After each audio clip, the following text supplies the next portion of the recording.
Welcome. I'm David Levin, Director of Academic Technology Services here at UC Davis. Welcome to all of you. MOOCs, massively online, open online courses. Just a year ago, most of us hadn't even heard of this or knew what a MOOC was. Maybe it was something a cow did. But look at us now. So many people out, and it's in the news all the time.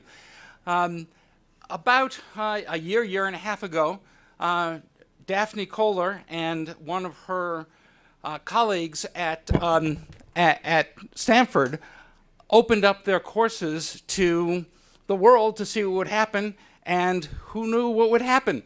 The world came. And now in that one semester, those faculty members were able to teach and reach more students than most of them would in an entire career. It really has led to a real revolution. Now, Coursera, that Anthony Ng and Daphne created just over a year ago, now has over 30 participating universities. They reached 2 million students this week. Oh, I'm sorry. I was going to say more than 1 million, but then you told me it was 2 million, and I couldn't resist. I'm sorry. Well, we're really happy to have Daphne here. Daphne is a professor of computer science at Stanford and has won many awards, including a McCarthy Fellow and a Presidential Award for early career professionals in science and engineering. So I hope you can help me welcome Daphne Koller.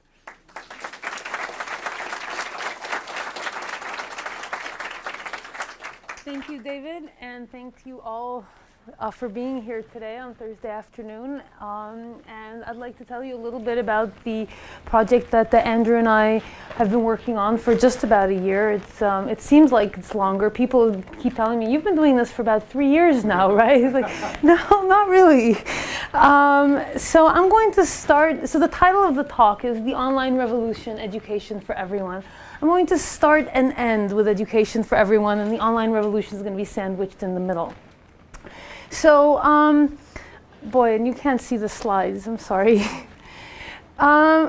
So why is education for everyone such an important thing? So there are fundamental problems that are preventing access to education for people. In parts of the world outside the United States, okay. Is this better? Okay. In places in the world outside the United States, there are serious capacity constraints. In much of the developing world, there just are not enough places at institutions of higher education in order to accommodate the demand that is ever growing, because it is now becoming gradually impossible to get a rewarding career that can help support a family well without access to education.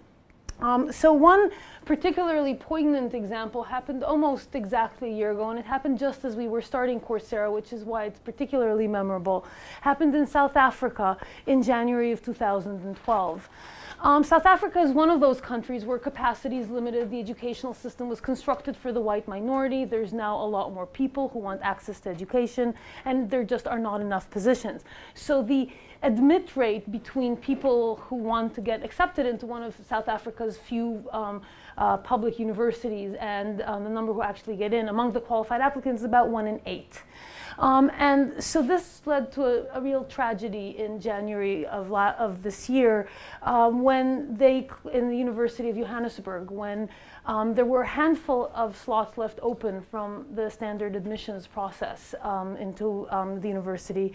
And the day before the positions were to reopen for general admission, there was a line that was literally a mile long of thousands of people standing outside the gate, hoping to be one of the first to get one of the few dozen positions that were actually available. And so when the gates opened in the morning, there was a stampede. And about 20 people were badly injured and 1 woman died. She died, she's the mother of a son, and she literally died trying to give her son a chance at a better life by getting him an education. At the beginning of September of this year, I attended the Education First initiative that launched in the United Nations that is aimed at providing an education to every one of the world's children. It's a very ambitious goal. And they were talking about how when you travel in Africa and you talk to people who live on a cup of food a day and you ask them, what do you most want? They don't say more food and they don't say better shelter. They say a better education for my children. Because the only assured path to a better life is education. So that's one problem that we would like to solve. Closer to home, we have a different type of access problem, where the cost of higher education has been something that's been in the media a lot in the last few months. Until recently, I think it wasn't quite as much in the public eye. So what you see here is a graph of, and those of you in the back probably can't read it, of the cost of, the increasing cost of different goods from 1985 all the way through 2011. And medical care is where you would expect to see it at the top, except that it isn't, because college tuition and fees have been increasing at about double the rate of medical care. Now, partly, this is because of the decreasing subsidies that state governments provide to public education, which is responsible for a good part of that increase. But partly it's also because the costs themselves are rising. But for whatever the reason, and there's been a lot of debate on that, the fact is that education is becoming out of reach for a lot of people who are deciding not to attend college, or dropping out or graduating with an extensive amount of debt. And so that's another problem that would be nice to be able to make a bit of a dent in. So as we were launching this effort, Thomas Friedman wrote up about this whole open education initiative, and he put it in a way that's much nicer than I ever could. He said the big breakthroughs are what happen when what is suddenly possible meets what is desperately necessary. So the desperately necessary were the first two slides in this presentation. The suddenly possible was the experiment that David referred to that happened almost exactly a year ago. It's October of 2011, when Stanford boldly opened up 3 classes for everyone in the world to take. These are 3 fairly advanced classes in computer science, so not necessarily the thing that would be the most resonant with people. And nevertheless, within weeks, each of those classes had an enrollment of 100,000 students or more. So to illustrate what that means, one of those classes is offered by my colleague Andrew Ng. It's a fairly large class when it's offered at Stanford. It has an enrollment of 400 students every time it's offered. That same class had an enrollment when offered to the general public of 100,000 students, which means that for Andrew to reach that same size audience, he would have to teach a Stanford class for 250 years.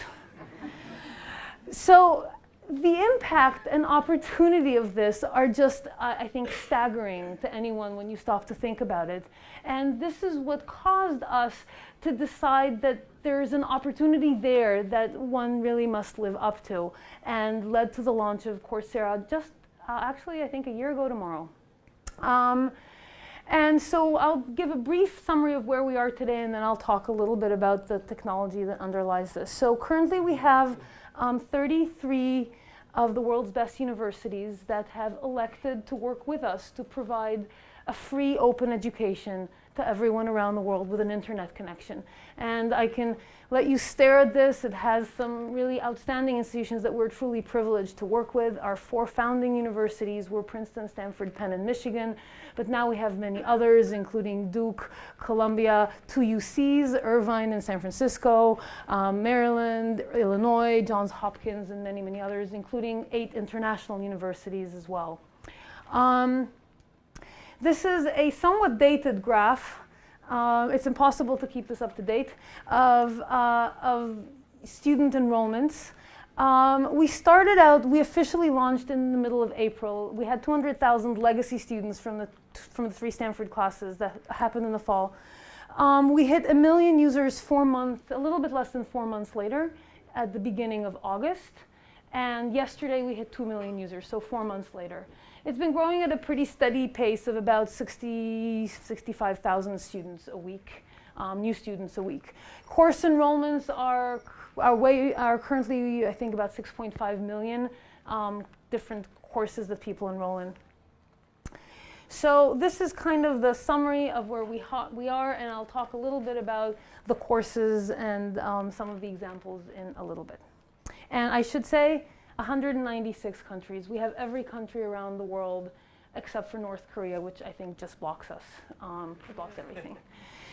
So the numbers, of course, are really striking, but I think what's equally poignant to those of us who teach those classes are the individual stories of people that we get. And when you talk to somebody who's taught these classes, they tell you that that's the thing that touches the most, or the few hundreds of people that they hear about whose lives were totally transformed by the opportunity to have access to high quality education. So I'm going to give you just a few short anecdotes, and I can go on for hours giving stories like this.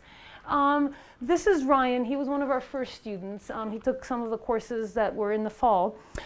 He couldn't go to school because his daughter is immune suppressed, and he couldn't risk infecting her with germs, and so he couldn't really leave the house very much.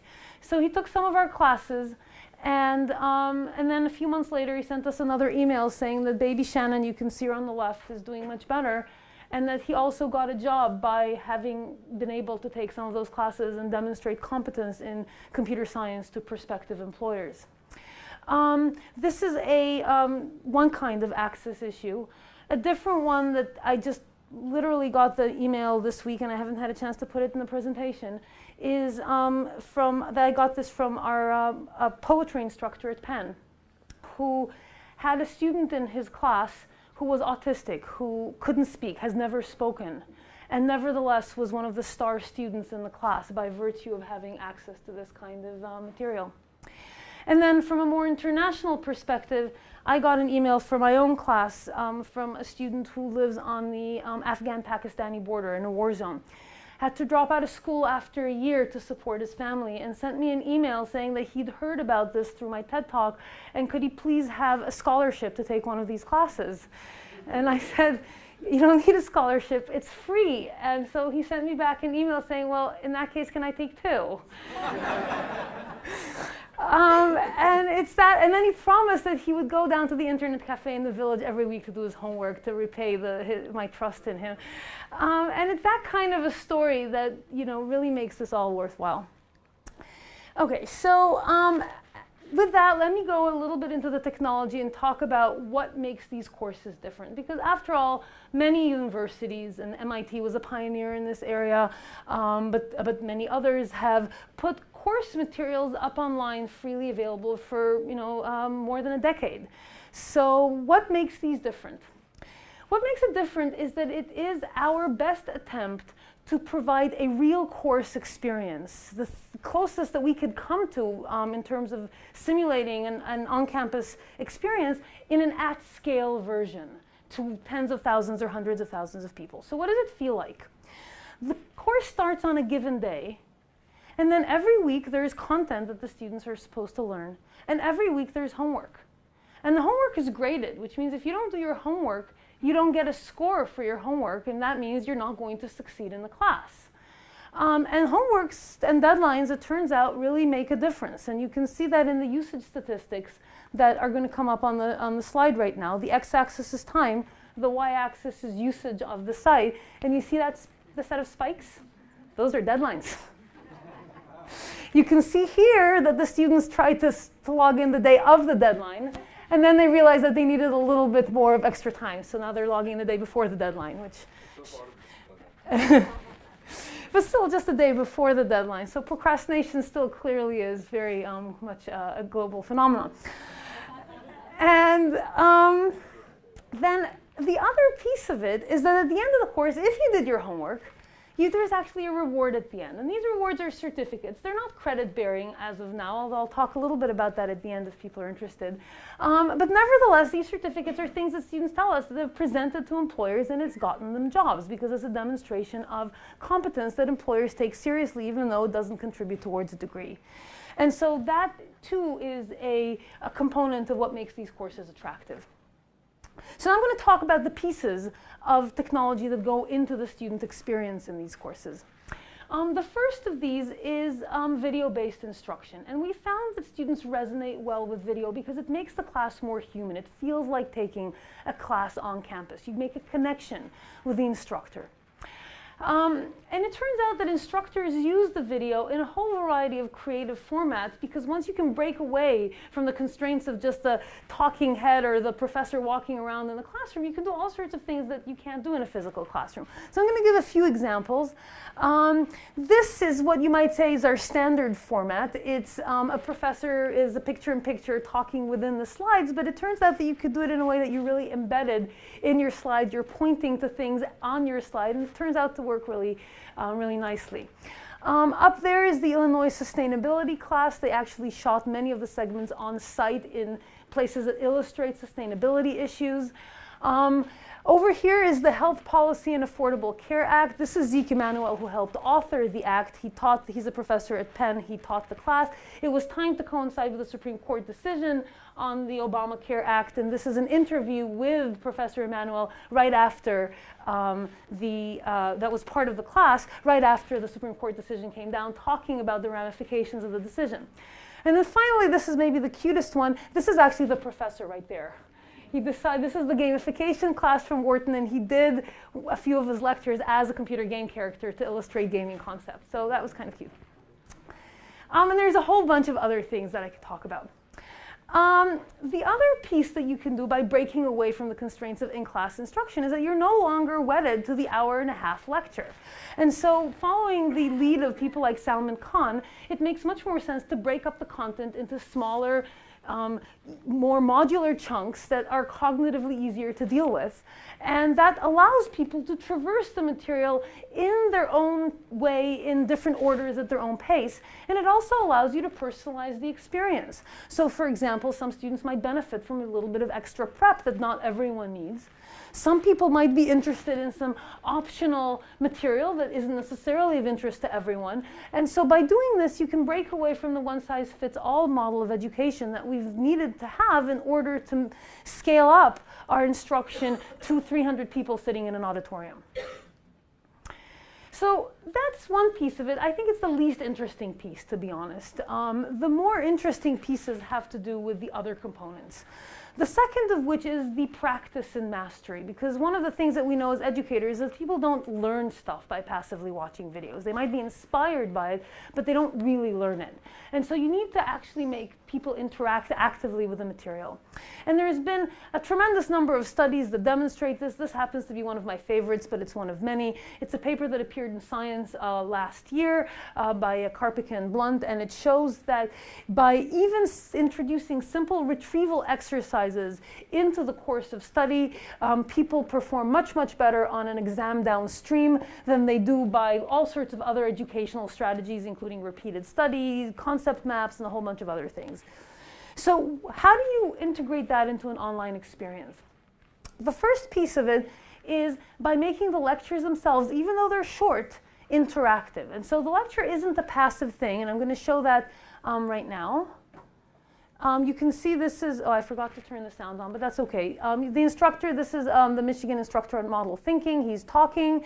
You saw the subtitles, by the way. The video hits the notch. The student gets asked a question. The student answers the question. Turns out this was the wrong answer. They get a chance to try again. They can watch the video if they didn't get it. And then there's an optional explanation. Now, this is the kind of experience that we want to give our students when we teach class in person, and we, as instructors, often ask questions in class. But you know what happens when you ask questions in class. Most of the students are still scribbling the last thing we said. There's the people who are totally zoned out and on Facebook altogether. And then there's the smarty pants in the front row who blurts out the answer before most of the classes even realize that a question has been asked. And that's the end of the question. Here, every single student has to engage with the material, and that provides a much better learning experience. Now, this is good for little baby questions, the kind of, short, are you listening to what I'm saying kind of question. But this is not the actual the place where people meaningfully learn the material. For that, you need to actually have meaningful homeworks. And of course, you need to grade 100,000 homeworks in cases where your institution doesn't give you 5,000 teaching assistants. And so how do you do grading at scale so that people get meaningful feedback? So there's two classes of strategies. The first and more obvious ones is to basically build on computer technology, whether from artificial intelligence or from math or from other places, to do grading at scale of stuff that you can auto-grade. And so the obvious multiple choice, short answer kind of fill in the blank questions. We can do pretty sophisticated grading of mathematical expressions that doesn't rely on the exact syntax match, but rather on whether the expression is semantically correct. I mean, those are all fairly standard but very useful technologies. In addition, you can do grading of structured outputs of different kinds, whether these are programming assignments that are the kind of things that computer scientists like to deal with, but you can also expand the notion of what a programming assignment is to other disciplines. So for example, a physicist might write down a simple model of an electrical circuit as an R or MATLAB program, and you're grading not on whether the thing is an interesting computer program, but rather whether the student understood the principles, the physics principles that underlie that circuit. Something that's even further away from what typically people think of as a programming assignment is an Excel spreadsheet. But it also is a type of structured output that can be graded as a programming assignment. And so you can grade anything from a marketing model to a data analysis spreadsheet, again, using automated techniques. So that's all very well. But when we went around back in January, when we were talking to our initial set of partner universities and telling them about this, they basically said, well, but what about our humanities courses? And there's no spreadsheets, there's no math, there's no computer programs, so what's left is multiple choice, and I have to say that they did not take kindly to the suggestion that multiple choice is underrated. So we had to do something else. And so the second strategy that we adopted is a peer grading pipeline that is based on ideas that were first actually developed in UCLA, a framework called calibrated peer review, combined with additional ideas from crowdsourcing, because calibrated peer review had been implemented for classes of 30 with very stringent instructor control of the grading process, and we needed to take this into the Wild West with 20,000 students of varying levels of ability without any kind of instructor control in the process. So it requires a combination of ideas from different places. And by putting together a peer grading pipeline that uses very carefully controlled grading rubrics that are provided by the instructor, combined with that pipeline that tries to make the whole thing more robust and repeatable, it turns out that you could actually grade some fairly interesting critical thinking style exercises. So here, for example, is an assignment from the Penn Genomics class, and it is it is in fact exactly a critical thinking exercise. The students are supposed to take a paper and are supposed to critique it. And other students are supposed to grade the depth and understanding of their critique. And again, the instructor provides a grading rubric, a reviewer's guide, and the students are grading based on that. Now, you can do some pretty far-out things with this kind of peer grading pipeline. This is the Illinois final project, and you can see that it has some pretty cool things like miniature video documentary, or write an article, or develop a policy plan. And so we originally put this in place primarily for our humanities courses for essay-style questions, but then a number of interesting things happened. So first of all, it turns out that engineers also like critical thinking, open-ended style work. And so most of our engineering faculty are now saying, I want to put some peer grading into my classes as well. So that's one thing that happened. The other thing that happened is the dimensions that it opened that we weren't thinking about. So for example, we have a performance music class. There is an improv jazz class from the Berklee School of Music taught by a 6-time Grammy Award winner, where students are rating each other's jazz improv pieces using peer grading. And so you can actually, it opens up new dimensions in this online education space that I think are actually quite exciting. Okay, so how good is peer grading? So the answer is okay and getting better is, I think, the short summary. So this is from our very, very first class that launched with peer grading. It's a Stanford Human-Computer Interaction class. People were grading web designs. And what you see here is a distribution of the peer grade minus the staff grade. So what you'd like to see is a peak at 0. And sure enough, there's a peak at 0, but unfortunately, it's not that tight. There is a fairly, there is a spread around 0, so that only 60% of the grades are sort of within 10%, which is a fairly low tolerance, and I would argue, two TAs are probably not going to be any closer than that, or maybe even further, but it's not exactly where we'd like to be. We'd like to be even closer yet. So the next graph, I think, is quite encouraging in that respect. So what you see here are 4 different assignments in the HCI class. So problem set 2, 3, 4, and 5. Here the 0 bar is horizontal. So what you'd like to see is a very strong bar around 0. In assignments 2 and 3, you don't see that, but in 4 and 5, it becomes tighter and tighter. And we think it's a combination of people understood the peer grading system better, and so became better graders, but we think equally we learned how to construct grading rubrics better. And it turns out that constructing grading rubrics is a fine art, and it's very easy to construct a bad grading rubric. And so we're gradually learning what makes for a good grading rubric and trying to teach our instructors how to do it better. Now, the other thing that you could do with the peer grading pipeline, this is kind of leading me into the third pier of this course experience, is that it allows people to discuss and have a meaningful social interaction around their graded assignments. So here's from the pen poetry class. This was a poem. The assignment was to write a poem, an essay on a poem by Ezra Pound. A student wrote one. 5 students critiqued it. It was posted. All of the essays with their comments were posted on our discussion board, which I'll come back to in a second. And what you see here is that 60 people then looked at that and posted additional comments on that question. This was viewed by 872 people in the class, and 41 people voted this up. Now, one interesting thing about the poetry class is this is a class that has about 8 to 10 people when it's taught at Penn. It's considered somewhat inaccessible because the instructor is very demanding. Had 33,000 people who took it online, which is pretty cool. Okay, so that brings me, I guess, to this sort of final aspect of the list of the courses, which is that by putting together these different grading methodologies, you can actually teach courses across a very, I think, exciting range of disciplines, ranging from computer science, which is, as you might expect, introduction to computer networks, critical thinking and global challenges, introduction to philosophy, entrepreneurship, photography, astrobiology and the search for extraterrestrial life, a whole range of different topics from a very exciting range. And here's the other surprising thing. We thought our biggest classes will be the ones that confer sort of practical job skills, like introduction to programming or introduction to finance. And sure enough, those are very large. The single largest class is a Duke philosophy class with 175,000 people. It's just, I don't know. You can never predict these things, it turns out. I can't, at least. Okay.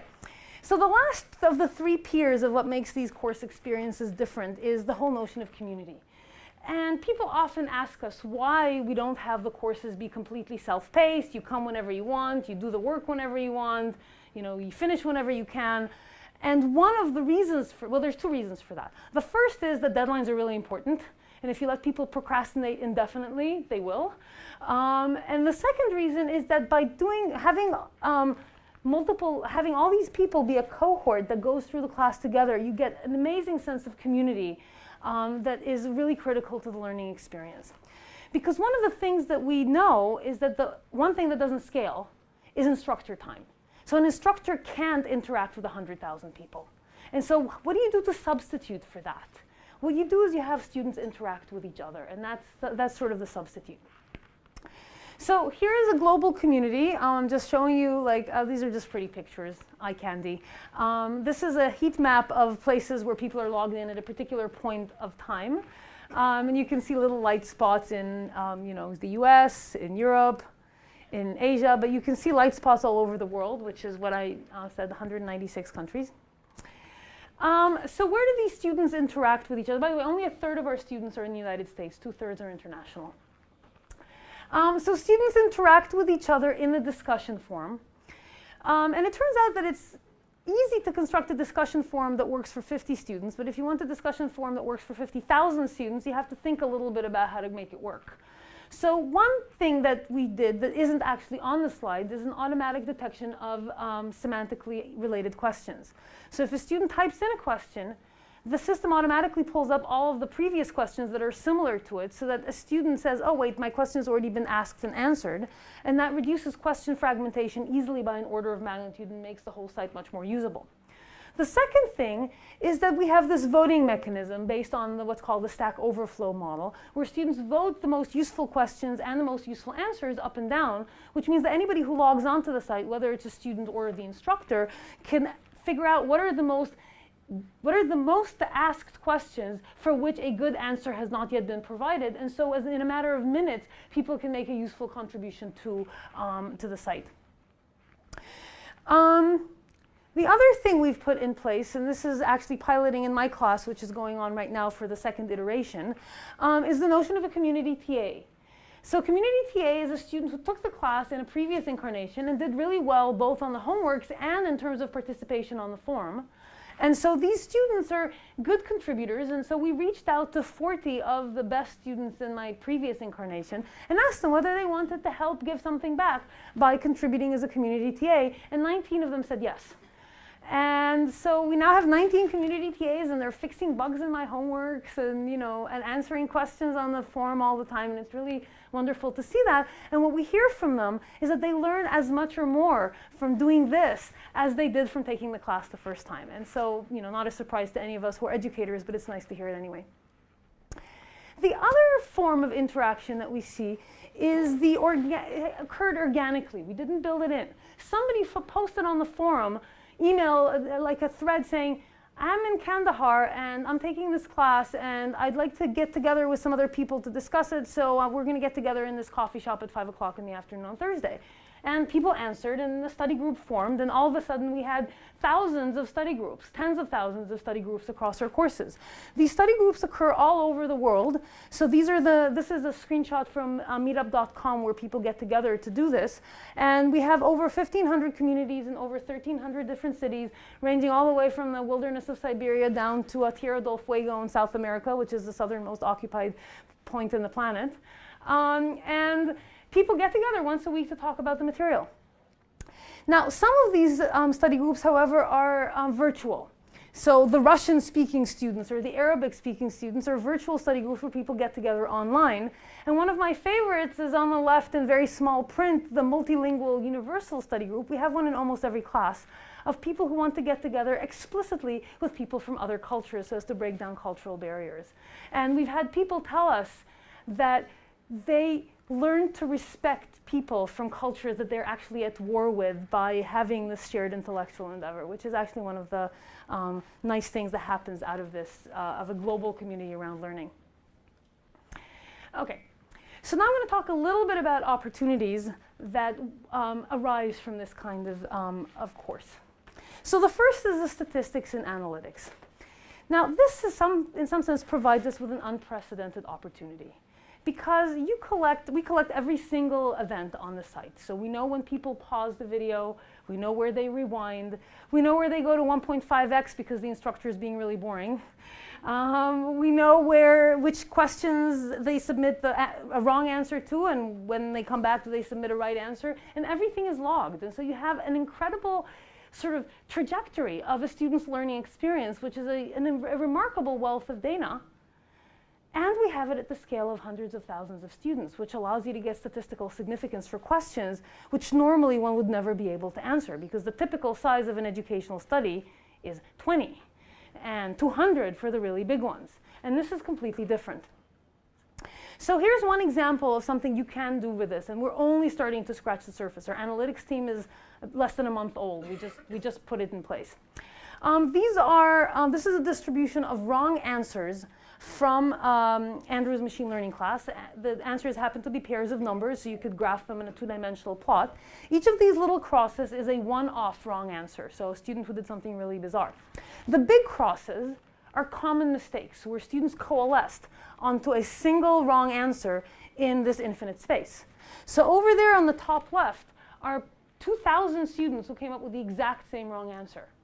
Now, if you have a class of 100 and 2 people came up with the same wrong answer, you'd never pay attention. But when 2,000 people come up with the exact same wrong answer, it kind of jumps out at you. And so Andrew and his TAs went and they looked and they understood the fallacy that underlay this mistake. And then now students who log, and then you put in a special error mode for that. And so now any student who logs in and submits that answer is going to get not just the "you're wrong, try again," but rather "you're wrong, try again, and here are some things you might want to think about to guide you to the right answer," providing a personalization in learning which is really helpful in the student experience. Which brings me to the next point, which is that of improving learning outcomes.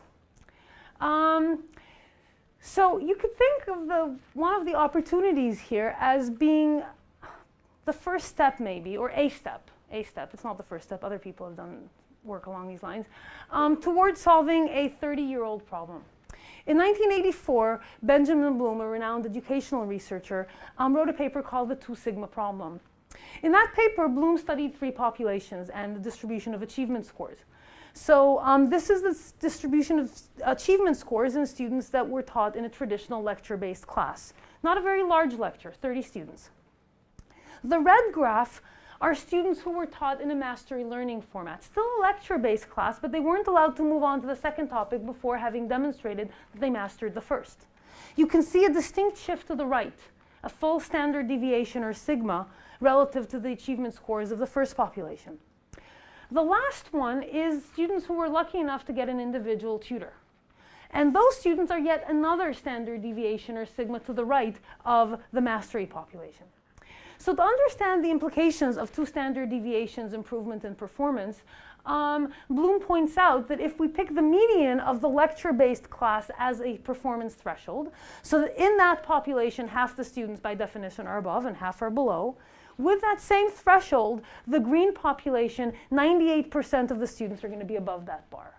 So all of a sudden, you're moving 98% of your population above median performance, which is a really amazing thing if you could achieve that. Hence the 2 Sigma problem. Because as Bloom points out, as a society, we don't have the resources to provide an individual human tutor to every student. But maybe we can provide a tablet, or a smartphone at least, which begs the question of whether technology can be used to move us from the blue graph to the red graph, and maybe ultimately to the green graph. Now the good news is that the red graph seems to be within reach, because the nice thing about computers is that they don't get bored of showing you the same video 5 times.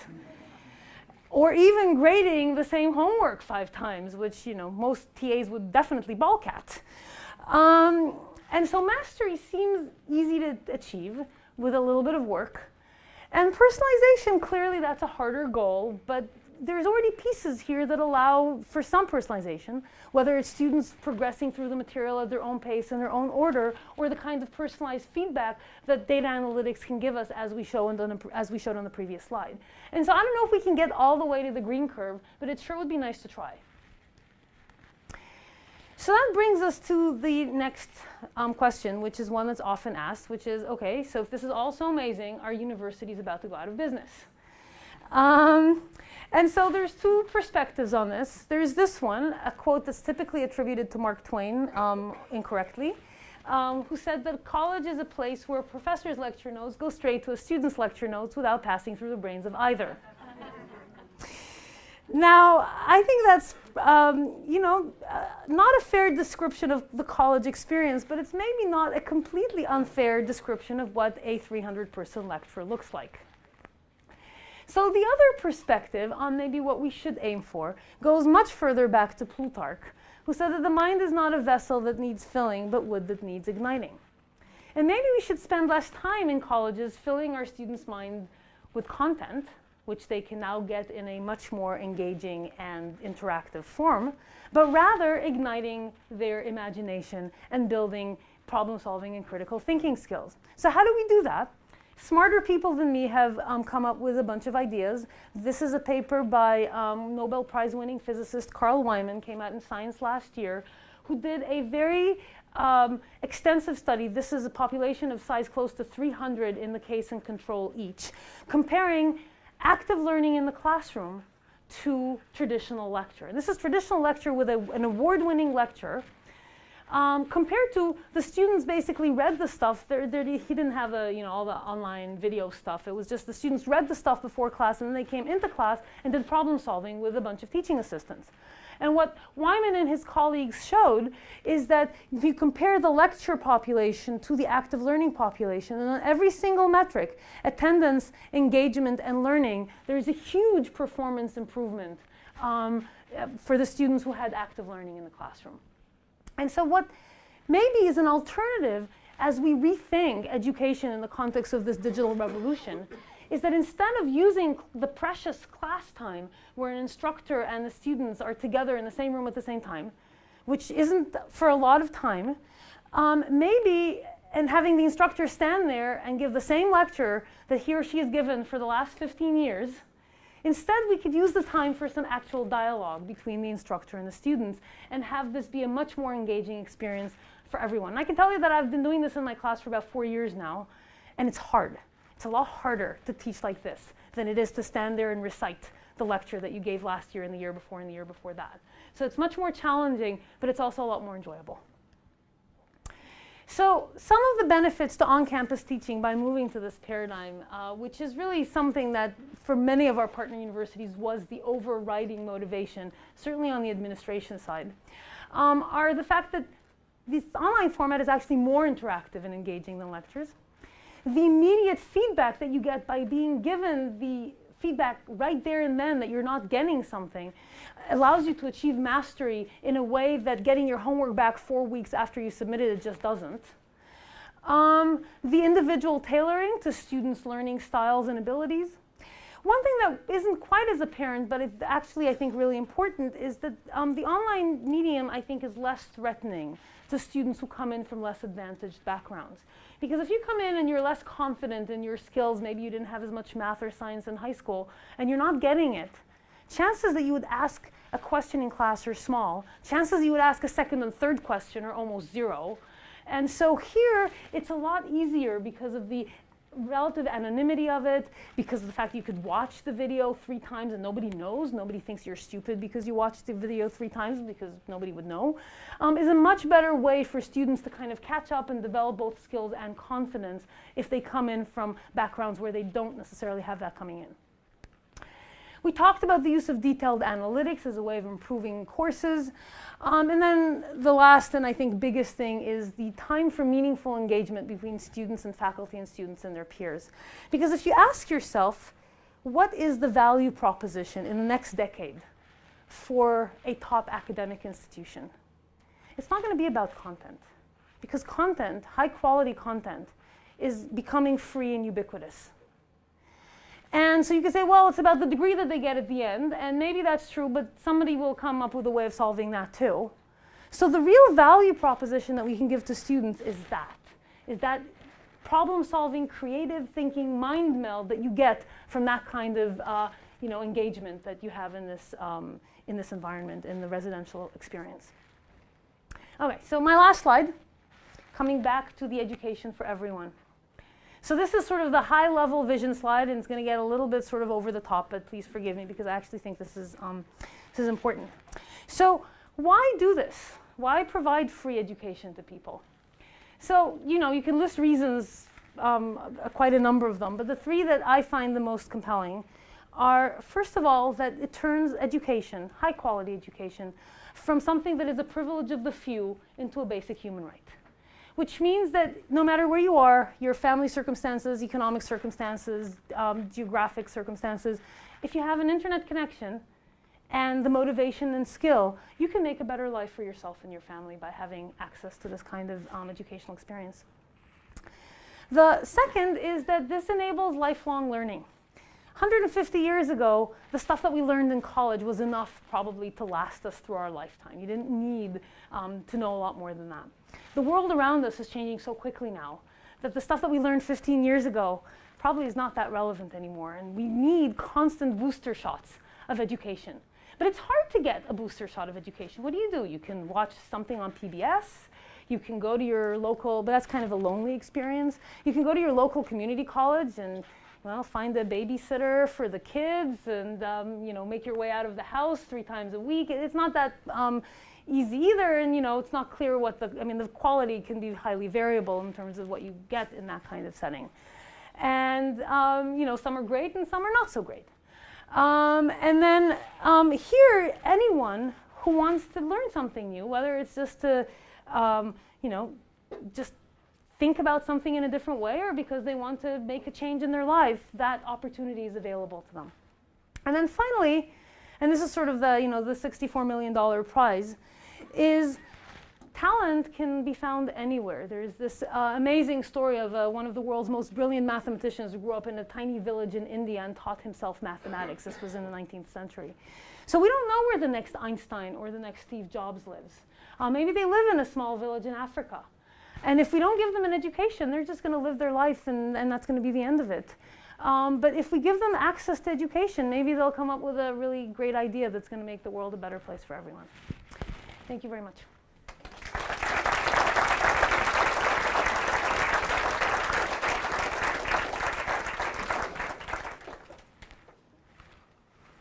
Thank you very much. I think we have a bit of time for questions. Would you mind repeating them because we're absolutely recording this? sure. Thank you. Let's start from the front. Yes. Okay, so what do you think is the biggest drawback of comparing with, say, a large college course to this methodology? What do you miss? Do you feel might be missed? So I think there is a trade-off there because the best instructors get a certain sense of their audience in terms of what people are resonating with and what they aren't. And that can change from class to class. And you don't have that feedback loop in an immediate way when you're teaching in an online format. You can have it at a time delay. If you log into the discussion forums and you see what's being confusing to people, you can get that sense and help address whatever issues are coming up. But the more immediate thing is not there. So I think that is a limitation. On the other hand, the experience that a student in a large lecture class gets is very much dependent on the student and how well they align with the instructor.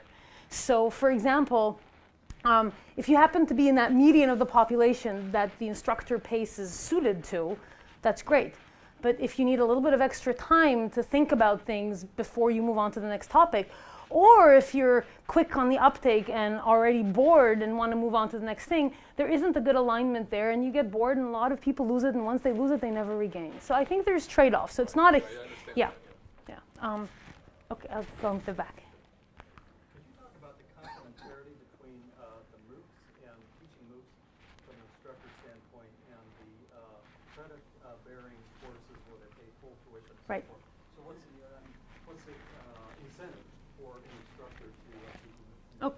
So actually these are two different questions. I'm supposed to repeat the questions, so I'll repeat the two questions. The first is what's the balance or the complementarity between on-campus credit-bearing courses and the MOOCs, and the second is what is the incentive for instructors to teach a MOOC, which is a completely different question. So I'm going to start from the last one because for most instructors it turns out that the incentive to teach a MOOC is actually the broad outreach. You go to an instructor and you tell them, you've been teaching 50 students in your class every year, but now you can teach 50,000 students.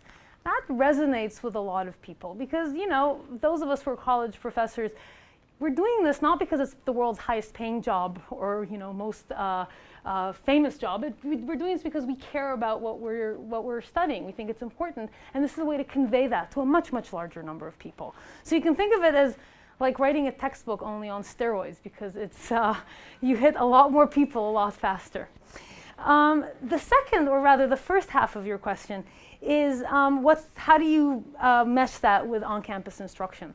And so this is actually one of those virtuous circles, because it turns out that once an instructor teaches a MOOC, they realize that it's not possible for them to go back and lecture the same way that they lectured before because students are just not going to go to class. They're going to go and watch the class online. And so you have to flip the classroom. You have to move to a blended learning, active learning in the classroom format where students watch the content offline before they come to class, and they do the quizzes before they come to class. And then when they come, you as the instructor know what they got and what they didn't get. And so you can do all sorts of things with that. You can kind of lecture, but just about the stuff that was confusing, so what's called just-in-time teaching. You can construct case studies or small group problems that allow people to kind of drill in on the stuff that they didn't get, or potentially move into real-world case studies where students are asked to sort of say, okay, how do I take the academic ideas that I studied in class and really get it to work on a real-world problem? And so all of these things are ways in which you can kind of do things in your class that you would normally not have time to do. Yes? So on the list of these great institutions that are participating, I noticed that UC Davis is not one of them. So as a UC Davis, as a professor here, I mean, I've spent the last 10 years learning how not to lecture. So this idea of trying to provide, content for the students to look at and spending lecture time on interaction is what I've been trying to do. It's difficult because actually making a lot of that content is not available, and so my question basically is, somebody in my situation, how can I benefit from this in some way? Since I'm supposed to repeat the question for the camera, the question is why, I guess, is UC Davis not on that list, and what can UC Davis instructors do? Our policy is fairly clear. We work with institutions, not with individual instructors. It's partly to protect the instructor against issues such as conflict of commitment, which is something that many universities are starting to take very seriously. So you should talk to your administration is the short answer. In the back, and then over there, and then here. Yes? As a business, you've been lucky to take on money through some pretty well-known and famous investors. Right. How are you eventually planning to make money out of this? Okay, so the question is, how are we going to make money? So the first answer, the first half of the answer to the question is how we're not going to make money. We're not going to make money by charging people for access. People ask us often, well, if you only charge $5 for access to these courses, it would be immediately self-sustaining because, it's the price of a latte. Who cares? Well, it's the price of a latte here in the United States, but it's not the price of a latte in Africa or in India. And so we don't want to charge people for access because we want to make this, we want to make the access to education free. So how do you make money if the content is free? So we have and are currently putting in place 3 revenue models, and we've talked about that, so there's no secrets. One that launched about 4 weeks ago.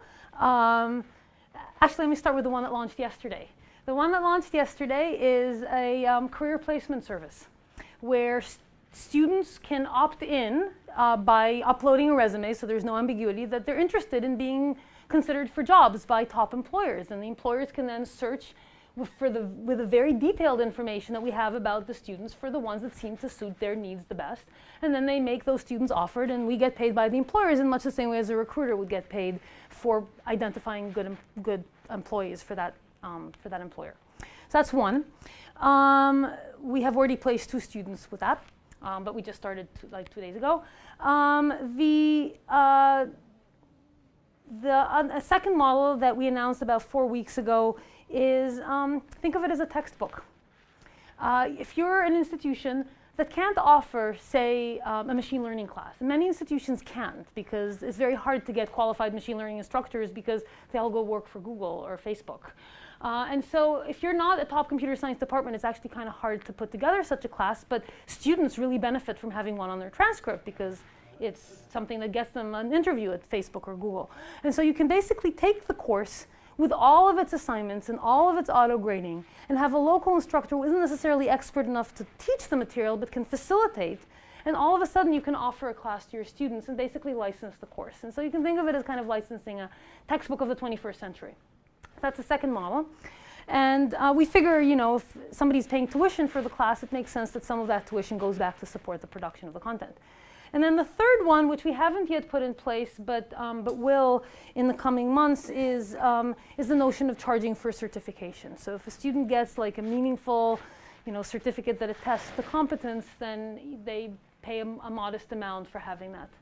And so those are 3 that we're looking at over there. You mentioned statistics. Can you comment on the percentage of students that actually finish the class? Okay. So the question is, what percentage of students finish the class? We've been hammered on retention rates in the media quite extensively, and it's largely because of a fairly significant lack of understanding of what the pipeline looks like. So people enroll in the class by clicking on the enroll button. There is zero friction to that step. That is what's typically considered the denominator when people report our retention numbers, but about a third of those students never even show up on the first day because it was so easy to click. You know, they were there with a bottle of beer at 10:30 at night. You know, oh, that sounds like a great class. Let's click. You know, and they don't come. So of the 2/3 that actually come on the first day, about somewhat over half, so 60% really don't intend to take the class. They intend to audit the class or check it out or whatever. And they don't submit even a single piece of homework. So you might call these the auditors. Now, if you were at an academic institution, you wouldn't count in your retention statistics either the people who enrolled and didn't come or the people who audit but don't really try and take the class. So of the remaining group, our retention rate varies between 20 to 40%, and its average is about 30% of the people who submit the first homework, which is a really low bar because a lot of people submit the first homework just as kind of an experiment and they still don't really intend to take the class. But nevertheless, using that as the denominator, we have a retention rate of about 30%. So admittedly, it could be a lot better, and we're working on ways to improve that. So we're doing a bunch of A/B testing now on how to improve retention rates. But I would argue that we shouldn't attempt a retention rate of 100%, because one of the nice things about MOOCs is that it's a risk-free exploration strategy. People can come in and say, wow, I think psychology is awesome, let me try it. And they try it and they stick with it for 2 or 3 weeks and they decide that's not really who they are. They really want to be doing something else. And so they drop it, and that's okay. Or they say, I don't know if I can really deal with the difficulty of a Princeton class. I'm going to try it. And some of them are going to realize that it's not for them. And others are going to say, wow, I can do this. Maybe I should try applying to Princeton, even though I come from a less advantaged high school. None of my friends or relatives has ever gone to such a selective institution, but maybe I can. And so the fact that this is a risk-free exploration, doesn't cost you money, doesn't appear as a fail on your transcript, is actually a good thing. Oh, there. So I just read recently that the number for people who graduate within 6 years is about 50% of the United States. Yep. So when will classes like this actually start helping students that are in their first, their 4th or 5th year going, I still haven't taken one of my first 2-year classes. When are schools going to start to accept classes like this? So it's interesting that you asked that, because one of the announcements that we recently made is an agreement with the American Council for Education. It's a very well-respected body, 100 years old. It's an umbrella organization for most academic institutions in the United States. And one of the things that they do is they assess non-traditional courses, typically from the military or the government, for credit equivalency, which means that they look at the class, they check the academic rigor and so on and so forth, and they declare that a class is equivalent to 3 credit hours. And then there's 2,000 academic institutions that are in the ACE network, and then they have a choice whether to accept these units and articulate them into an academic program. And so assuming that the ACE chooses to positively assess some of those courses, you'll now have a situation where academic institutions in the United States, and abroad for that matter, will be faced with students who have credit-worthy courses on their transcript, and they can choose whether to accept those courses or not. And I would argue that many academic institutions will find these students very attractive, because these are self-motivated people who completed a really challenging academic class on their own. Can I just comment on Sure. that? I'm actually a veteran as well, and so I had a lot of those units that you referred to. Oh, good. And actually, public institutions generally don't accept them. Is that right? I had very poor luck. Now, mind you, this was 8 years ago that I got out, but I didn't find that those credits were widely accepted. Or I got, here's 4 credits, and they were general GE classes, but didn't generally wipe out any classes. So just That's interesting. Well, so I think that's a very interesting note, something to keep in mind. I think the academic ecosystem is changing, I hope, and people are coming to be more and more accepting of prior learning assessment, partly because of the student debt crisis and so on and so forth. So I'm very much hoping that your experience is not going to be the experience going forward. Unfortunately, it's not within my control, but I think it's definitely something to keep an eye out. Yes? When you say 2 million, is that people who took the 1039 as a beer, or is that stuck it out the whole way, or is that the auditors? Which level of... Okay, so first of all, these are unique people as opposed to course enrollment. So if somebody enrolled in 4 classes, it still only counts once. But these are the people who clicked enroll. It's not necessarily the people who stuck with it. Yes? So you're a computer science professor, and a lot of your talk was about educational theory and pedagogy. Mm-hmm. Did you know all of that before you started going into MOOCs, and how did you learn it? Okay, so the question, I guess, for the audio is I'm a computer science professor. What the heck am I talking about education when I don't know anything about this? It wasn't quite asked that way, but I read a bunch of papers that, I have to say that the ones that I showed are the ones that I think are really good ones. There's a bunch of papers out there. Some of them are not quite as insightful as this. But I don't consider myself by any stretch an expert on education. And so one of the things that we have going on right now is a search for someone that we call a learning specialist. And that would be somebody who would be more familiar with this than I am. And equally important, actually have the time to go and read more of these papers, which I don't. And so hopefully we can have somebody who will teach us even more stuff about pedagogy and make the system even better. Well, my comment was really just how valuable having that conversation is on top of all the cool stuff. No, I completely agree that thinking about pedagogy and making sure that the system is pedagogically sound is a critical part, I think, of the success of this. So, yes, here and here. Okay. Thank you so much for an inspiring talk. I wanted to ask you a little bit more about this textbook mode.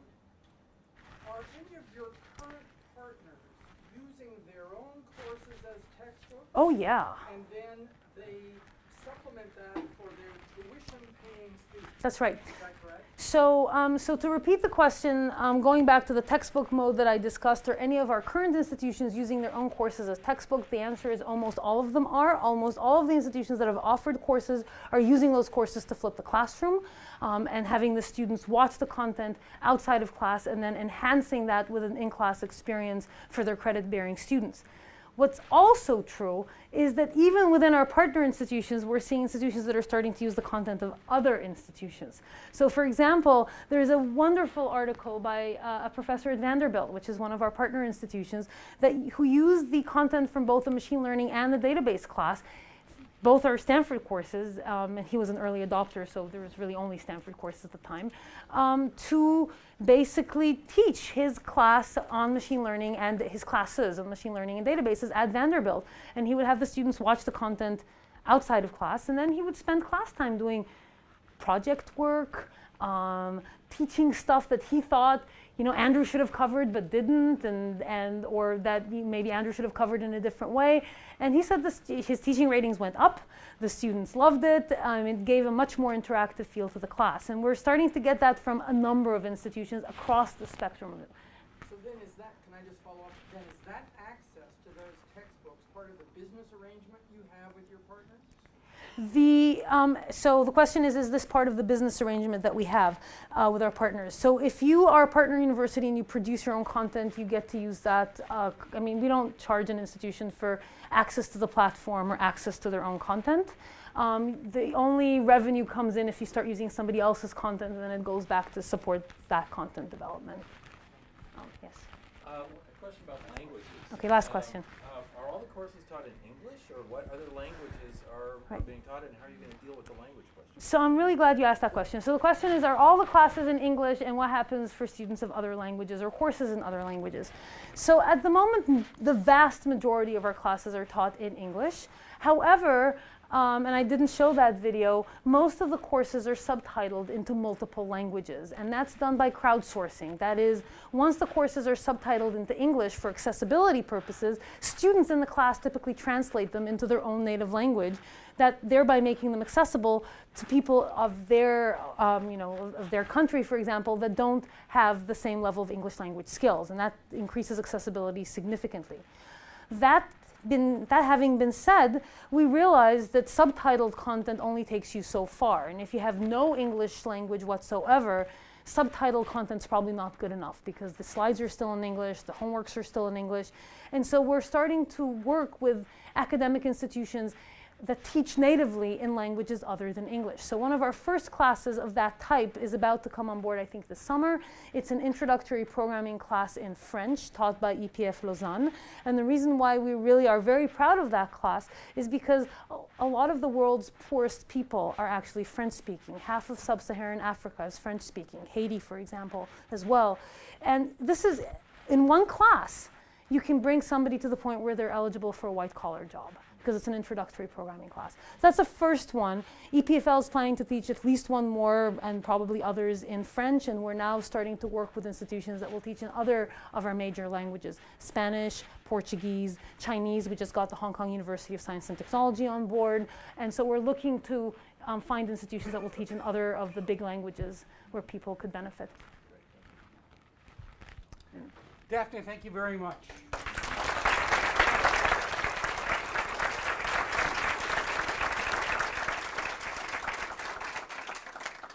We have recorded this, and if you're interested in watching it again or telling your colleagues about it, the link for the video will be available tomorrow at ats.ucdavis.edu. Thank you. Thanks again.